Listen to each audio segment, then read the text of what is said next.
আন্নুর বিয়ে হয়ে গেছে, এখন আর ওকে ভালোবাসিস না? ব্যর্থ প্রেমিকেরা ভালোবাসতে ভোলে না, শুধু দেখানো বন্ধ করে দেয়। চেষ্টা করেছে, কিন্তু কিভাবে ভোলা যায়? তোর ভালোবাসাকে মিস করছিস? ভালোবাসা হারিয়ে ফেললে অনেক কথাই বোঝা যায়। রাতে ঘুমানোর আগে যখন ওর কথা মনে পড়ে যায়, তখন মায়ের চোখ এড়িয়ে কাঁদতে হয়। সেটা অনেক কঠিন আঙ্কেল।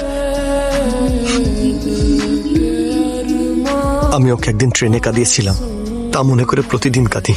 এত ভালোবাসিস তুই ওকে, তাহলে এনে বিয়ে করলি না কেন? কেন ছেড়ে এসেছিস? শুধু আপনার জন্য, আপনার সাথে ফ্রেন্ডশিপের কারণে। হয় আপনাকে স্যাক্রিফাইস করতে হতো, না হলে আমাকে করতে হতো। আর তাছাড়া আমার আর কি হবে? আন্নুকে ভোলার জন্য বন্ধুরা আছে, আর বেশি কষ্ট পেলে মা বাবা আছে। তাছাড়া ব্যর্থ প্রেমিককে সবাই সহানুভূতি দেখায়, কিন্তু যদি আপনি স্যাক্রিফাইস করতেন, তাহলে রাস্তায় বের হলে প্রতিটা মানুষ আপনাকে দেখে হাসতো।